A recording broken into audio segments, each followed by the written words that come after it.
औज़ुबिल्लाहिमिनश्शैतानिर्रजीम बिस्मिल्लाहिर्रहमानिर्रहीम। अस्सलामुअलैकुम।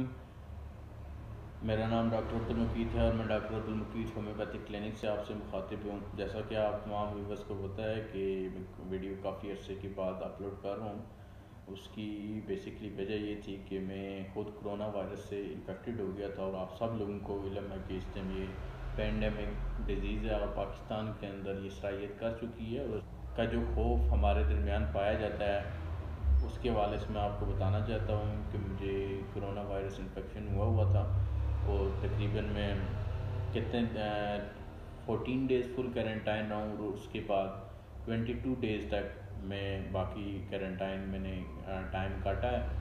अपने घर पे ही मैं क्वारंटाइन था और बहुत सारी चीज़ें जो मैंने इस्तेमाल की इस दौरान, बहुत सारी प्रिकॉशंस जो मैं आपको बताना चाहता हूँ। पहले जो प्रिकॉशंस आप यूज़ करते हैं वो तो बहुत अच्छा है कि आप लोगों को कोरोना इन्फेक्शन ना हो, आप वो तमाम यूज़ करें, जिसकी वजह मास्क वगैरह, सैनिटाइज़र वगैरह, हाथ धोएँ। ये तो आप तमाम लोगों को इल्म है। और इस टाइम 22 डेज़ मैंने कोरोना इन्फेक्शन काटा है। मुझे सडन और सवेयर कोरोना इन्फेक्शन हुआ था। मैं इस्लामाबाद में था तो मुझे इस्लामाबाद गया ईद के बाद, तो मुझे वहाँ पे कोरोना इन्फेक्शन हो। लेकिन अगर आप खुदा न खास्ता हो जाए, ये उसकी शिकायत, उसकी कोई अलामात ज़ाहिर हो जाए और आपको पॉजिटिव आ जाए, तो उसके बाद आपने क्या करना है जिससे आप फुली रिकवर हो सकते हैं। सबसे पहले इसकी जो अलामात थी उनमें सबसे पहले इसका थ्रॉट पेन, गले का दर्द, गले के दर्द के साथ बुखार, फीवर। किसी को माइल्ड होता है, किसी को मॉडरेट होता है और किसी को स्पेयर होता है। इन्फेक्शन के हिसाब से होता है, एज के हिसाब से होता है। सारे लोगों की अलामात एक जैसी नहीं होती और तमाम लोग एक ही तरतीब से नहीं होते। लेकिन अलामात आने की तरतीब कुछ इसी तरह ही होती है कि अगर अलामात आ रही हों तो उसके साथ 2-3 दिन आपको ये रहेगा और आपको उस टाइम तक इल्म नहीं होगा कि आपको एलर्जिक है या आप मौसमी आपको गले का दर्द, बुखार या ठंडा पानी पीने से हो गया है। अगर आपके अंदर कोरोना इन्फेक्शन मौजूद है तो एकदम इतनी जल्दी स्प्रेड नहीं करता, लेकिन जो ही आपकी इम्यूनिटी किसी वजह से वीक होती है, जैसे कि खाना आपने कोई गलत खा लिया, आपका पेट ख़राब हो गया या आपने ठंडा पानी पी लिया, आपका गला ख़राब हो गया, तो उस टाइम ये एकदम सामने आ जाएगा। उस टाइम ये अटैक इसका स्वेयर हो जाता है और उस टाइम ये आपके सामने आ जाता है कि मुझे जो है वो कोरोना इन्फेक्शन अटैक कर गया है। जब आपको गले का दर्द, बुखार, फीवर, तो इसकी मेन निशानी है लोगों को ये लॉन्ग रहता है और बहुत सारे लोगों को 2-3-4 दिन, एक हफ़्ता रह के फिर फीवर ख़त्म हो जाता है। फीवर के बाद आपके बाद फीवर भी चलेगा, उसके साथ आपको फ्लू शुरू हो जाएगा। फ्लू में इसकी और बाकी आम फ्लू में, फ्लू आप बेशक जितनी मर्जी गर्मी है, आप गर्मी के इलाके में हॉट वेदर में, लेकिन फिर भी आपको फ्लू हो जाएगा। फ्लू और इसके और नॉर्मल फ्लू में फ़र्क ये होता है कि इसका फ्लू बहुत ज़्यादा तेज़ाबी होता है। तेज़ाबी होगा, आपको फ्लू भी होगा, साथ जो है उसके साथ इचिंग होती है नाक में। आप बार बार यूं यूं यूं नोज़ को आपको हाथ लगा के आप उसको इचिंग कर रहे होते हैं, ख़ारिश कर रहे होते हैं, ख़ारिश हो रही होती है। जब उसके बाद थोड़ा सा नज़ला ज़ुकाम बढ़ जाता है, नज़ला ज़ुकाम बढ़ेगा तो साथ ही आपकी स्मेल जो है वो चली जाती है। इसका ड्यूरेशन 4 से 5 दिन है। 4 से 5 दिन में अगर आपके पास नज़ला ज़ुकाम आपके पास सवेर हो गया तो फिर आपको ये अलामात जल्दी ज़ाहिर हो जाएंगी। कई लोगों को लेट ज़ाहिर होती हैं, लेकिन ये भी ज़ाहिर हो रही हैं, ज़्यादातर लोगों में ज़ाहिर हो रही है। टेस्ट का आना और टेस्ट का जाना ये बहुत कम पाया गया है। ये तकरीबन 50% लोगों में होता है और 50% लोगों में नहीं होता, लेकिन स्मेल जो है वो ज़्यादा लोगों में जाती है, टेस्ट वो सब लोगों में नहीं जाता। उसके बाद आपको पेट भी ख़राब हो सकता है, जीआईटी ट्रैक्ट मुतासर हो सकता है, आपको मोशन लग सकते हैं अगर आपने डाइट में कोई परहेज़ वगैरह नहीं की।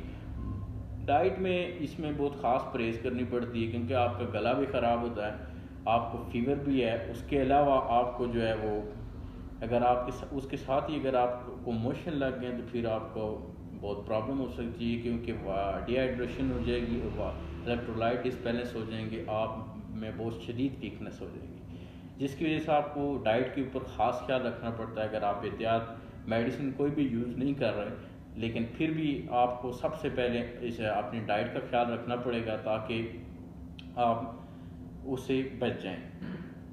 उसके अलावा मुख्तलिफ़ मेडिसिन हैं जिनका मैं ज़िक्र करता चलूँ कि मैंने कौन कौन सी मेडिसिन यूज़ की हैं। सबसे पहले तो मैंने जो इतनी होम्योपैथिक मेडिसिन इस्तेमाल की हैं, 12 से 13 मैंने मेडिसिन इस्तेमाल की हैं मुख्तलिफ़ दिनों में मुख्तलिफ़ टाइम पे, क्योंकि ये दिन ब दिन अपनी अलामात चेंज कर रहा था। वो मैं तमाम की तमाम यहाँ पे लिख देता हूँ कब मैंने कब यूज़ किए हैं और कौन सी अलामात के ऊपर कौन सी मेडिसिन मैंने यूज़ की है। मोशन लगने पे मैंने अलग मेडिसिन यूज़ की हैं, कफ़ के ऊपर अलग मेडिसिन यूज़ की हैं और बुखार के ऊपर अलग मेडिसिन यूज़ की हैं।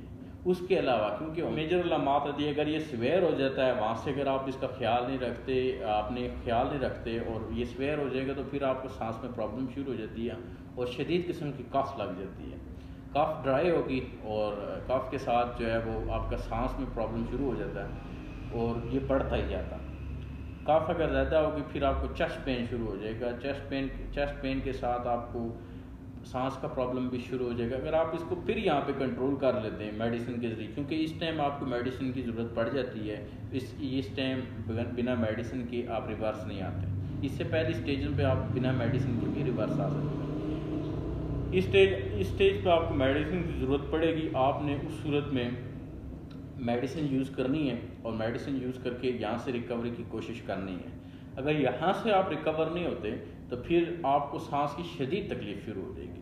फिर आप एक कमरे में भी नहीं, क्योंकि इसमें एक कमरे में रहना पड़ता है या दूसरे लोगों से अलग रहना पड़ता है, तो फिर आपको बार बार बाहर जाने को दिल करेगा, अंदर आपको ऑक्सीजन रेट कम मिलेगा। आप और उसके अलावा क्योंकि आपको चेस्ट पेन भी होता है और आपको पोस्चर देना पड़ता है। आपको जो आप उल्टा लेट के उसको फिर आप सांस लेने की कोशिश करेंगे, आपको चेस्ट के ऊपर बोझ सा महसूस होगा और बहुत सारी मुख्तलिफ अलामात आती हैं, सांस रुक रहा होता है आपका।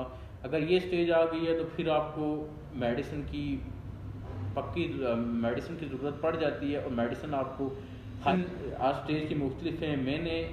मेरा सांस तकरीबन थोड़ा ही रुका था और उससे ज़्यादा मैं उस अगली स्टेज पे नहीं गया कि मेरा सांस में ज़्यादा तकलीफ़ हो, लेकिन मुझे कफ़ शदीद थी। 1 वीक में मैं तकरीबन कवर हो गया था। फ़ीवर भी मुझे डाउन हो गया था, ख़त्म हो गया था तकरीबन, और उसके अलावा फ्लू भी ख़त्म हो गया था। स्मेल भी मेरी वापस आ गई थी, टेस्ट भी मेरा वापस आ गया था। टेस्ट मेरा गया ही नहीं था लेकिन स्मेल मेरी गई हुई थी, वो मेरी वापस आ गई थी। और 1 वीक के बाद मुझे थी कफ़ शदीद ड्राई कफ़। फिर ड्राई कफ़ के ऊपर मैंने बहुत सारी मेडिसिन यूज़ की हैं। वो मेडिसिन आफ्टर 14 डेज़ तक मैंने वो मेडिसिन भी जारी रखी हैं और 14 डेज़ के बाद मैंने अपना टेस्ट कराया था। ये आपकी अलामात के ऊपर है कि आप अपनी अलामात के हिसाब से टेस्ट कराएं। ये नहीं है कि सब लोगों को 14 डेज़ में ही क्योर होगा। 14 डेज़ में सबको क्योर नहीं होता, किसी को ज़्यादा टाइम लगता है। ये किसी को 20 डेज़ भी लगेंगे, किसी को 30 भी लगेंगे, 40 भी लग जाते हैं। आपको जब तक कोई भी कोरोना वायरस की अलामात है आप टेस्ट कराने ना जाएं, आप घर पे ही क्वारंटाइन करें। जब आपको तमाम अलामात ख़त्म हो तो उसके बाद आप जाएं टेस्ट कराने के लिए।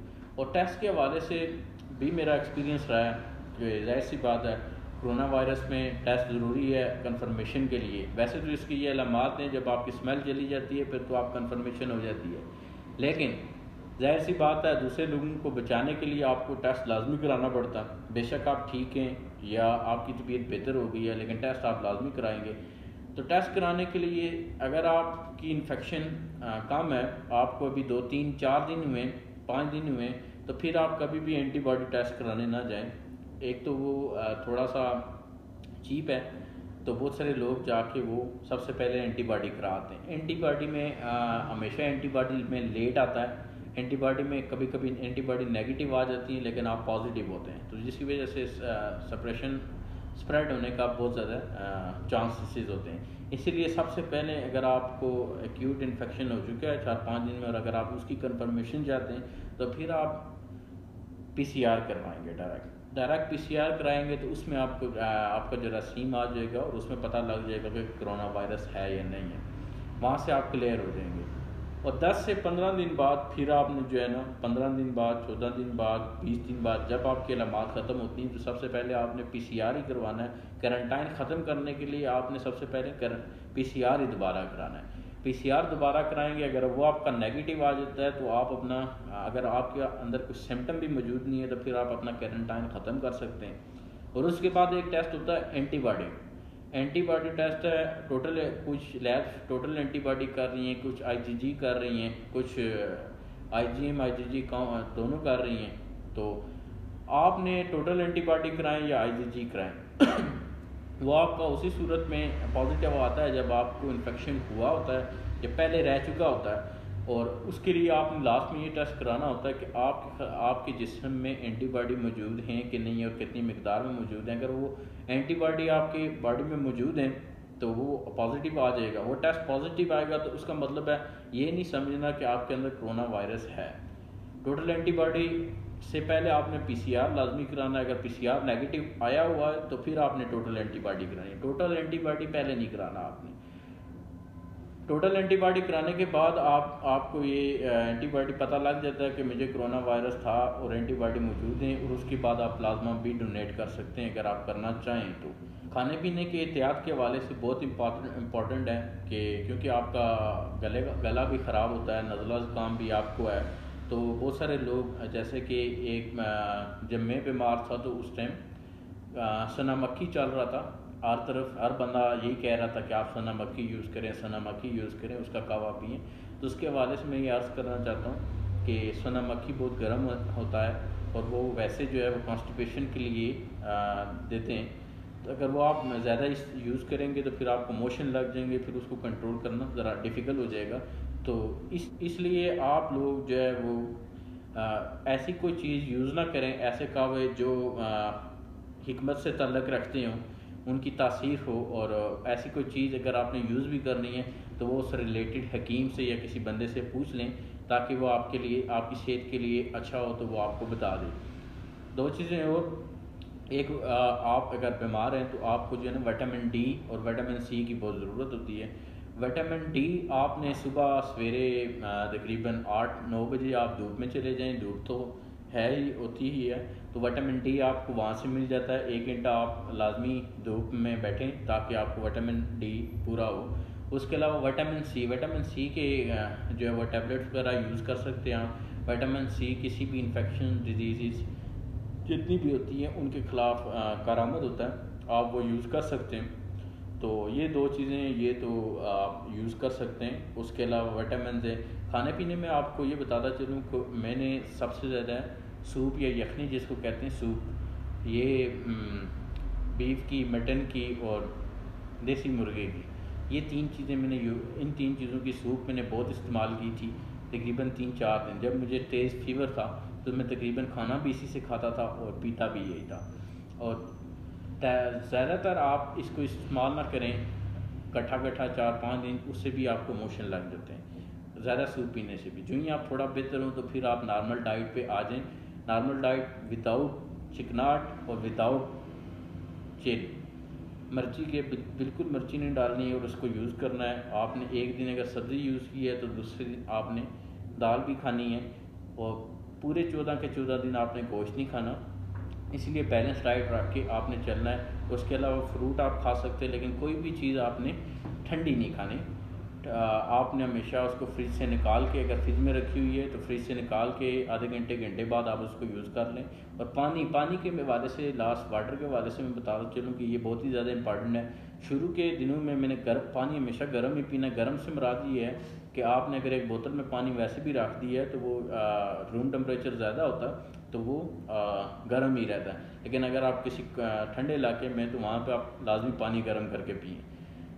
पानी आपने ज़्यादा से ज़्यादा मिकदार में पीना है। मैं 4 से 5 लीटर तक पानी एक रात में, तकरीबन रात को ज़्यादा मैं जागता ही था तो दिन को सुबह ही मैं सोता था फजर पढ़ के, लेकिन रात पूरी में जो है ना पानी पी लेता था इतना। और पानी आपने ज़्यादा से ज़्यादा पीना है ताकि आप जल्दी क्योर सकते हैं। वाटर के आपने ख़ास ख्याल रखना है, डिहाइड्रेशन आपने नहीं होने देनी।